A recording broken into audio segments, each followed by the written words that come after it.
کہ Usama bin Laden سے میری دوستی جو تھی اس سے پہلے سے تھی، افغان وار کی وجہ سے میری ملاقات بھی ہوتی تھی. جب بھی میں جاتا تھا عمرہ کرنے تو ملاقات ہوتی تھی. میں کبھی ان کے ہاتھ ٹھہرا نہیں ہوں، نہ گیا ہوں. کھانا چھانا وہ مجھے بیچتے رہے، میری والدہ میرے ساتھ ہوتی تھی. تو مجھے اسامہ بن لادن نے کہا کہ نواز شریف کے ساتھ آپ کی کیا پرابلم ہے، کیا چیز ہے جو آپ لوگ آپس میں اختلاف ہے. میں نے بولا وہ اپنے وعدے کا پابند آدمی نہیں ہے، جھوٹ بولتا ہے اور ان کے عزائم جو ہے وہ بہت آگے تک ہے، اور میں اس لیے ان کے مخالف ہوں، باقی میرا کوئی ایسا نہیں ہے. تو کہا یار آج وہ مجھ سے ملنا چاہ رہے ہیں، میرے پیچھے میرے کافی دوست لگائے ہوئے ہیں، تو آپ میرے ساتھ چلے. یہ مدینہ منورہ کی بات ہے. تو میں نے کہا، کہتے اس میں گرین پیلس ہوٹل، اب وہ گرا دیا گیا ہوٹل، اس وقت 5 اسٹار ہوٹل ہی تھا.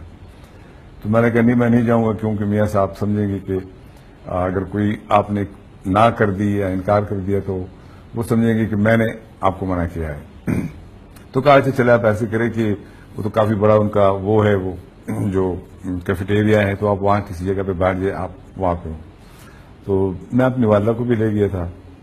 تو وہاں میاں صاحب تھے اور میاں نواز شریف صاحب تھے، خواجہ خالد تھے جن کو وزیرستان میں جو ہو گیا ہوا یہ خواجہ خالد صاحب تھے، اور خالد خواجہ، اور ایک اور صاحب تھے اور میاں صاحب تھے. تو وہاں پہ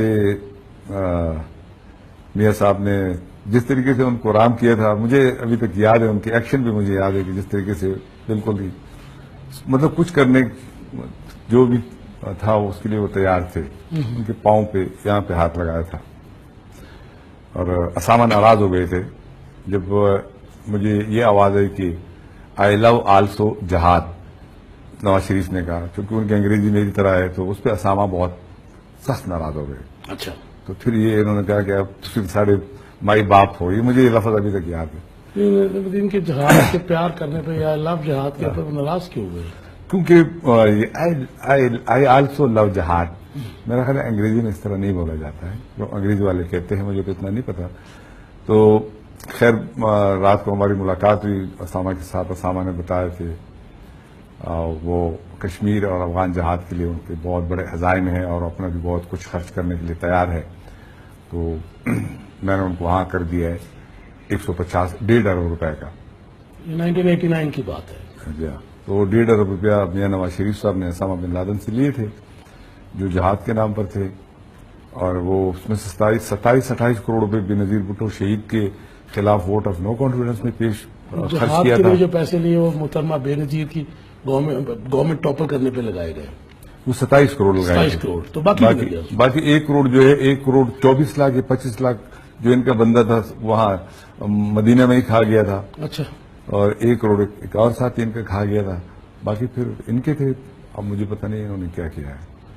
نمشا صدیقی صاحب، میاں نواز شریف اینڈ بردرز جو ان کی کمپنی ہے، 90s میں ارلی 90s میں آپ کے اوپر ایک کیس بھی کرتے ہیں. اکرم چودھری صاحب ان کے وکیل ہوتے ہیں آپ کی طرف سے. سید آپ اس کا مقابلہ کرنے کے لیے آپ نے ایسا کیا چھاپا تھا کہ جو آپ کے خلاف انہوں نے ڈیمیجز کا سو بھی کیا تھا؟ اور جب آپ نے کہا تھا کہ میں اس کو فیس کروں گا، سید افضل، آئی اسٹل ریمبر، سید افضل حیدر صاحب آپ کے وکیل تھے، تو پھر انہوں نے وہ کیس واپس لے لیا تھا.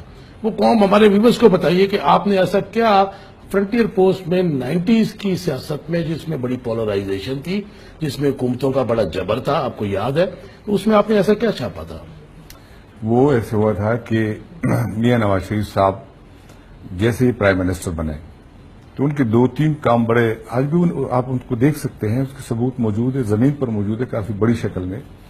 ایک تو اپنے ہی لیے ایک ہی دن میں اور ایک ہی سیریل نمبر پہ جیسے 1 2 3 4 5 6 7 کارخانے اپنے نام پر مختلف ناموں پر الاٹ کروائے تھے. یہ رائے ونڈ کا پہلا کارخانہ جو ہے وہ ان کے لگے ہیں، رائے ونڈ جو انڈسٹریل زون ہے. تو ساتھ ایک کام انہوں نے یہ کر دیا کہ 24 شوگر پلانٹ الاٹ کروائے، اور اس کا ٹائم رکھا گیا تھا کہ 3 سال کے اندر یہ انسٹال ہونے ہیں، پروڈکشن میں آنے ہیں. اور ان جن کو وہ دیے گئے تھے ان سے اتفاق فاؤنڈری نے ایگریمنٹ کر لیا تھا کہ اتفاق فاؤنڈری سے لیے جائیں گے. اچھا جی. ان کی مشینری جو ہے شوگر پلانٹ جو ہے، اور 3 سال میں لگانے تھے. تو 3 سال کا مطلب یہ ہے کہ 3 سال میں تو وہ 24 تو نہیں بن سکتے ہیں. تو ہمیں تھوڑا سا شک ہوا، مجھے ہوا. تو ایک تو یہ تھا کہ اس وقت چینی کی ضرورت نہیں تھی، چینی ہمارے ہاں کافی وفادار تھی. تو دوسرا یہ تھا کہ انہوں نے جب یہ ایگریمنٹ کر لیا تھا، اس کے جن لوگوں سے کیا تھا وہ 2 میرے جاننے والے ہیں، وہ میں نے خود دیکھے تھے. تو انہوں نے بھی کہا کہ یار ہم بھی ایرانی ہمیں کیسے دیں گے، ایگریمنٹ تو ہم نے کر لیا. خیر پتہ چلا کہ میاں صاحب گروپ نے، میاں صاحب ہی کہہ سکتے ہیں اب، یہ تو میاں صاحب یہ ہندوستان سے انہوں نے 15 شوگر پلانٹس کا سودا انڈیا میں کیا تھا. یہ 1992-3 کی بات بتا 92 میں وہ آ گئی تھی مشینری. رحمت شاہ فدی صاحب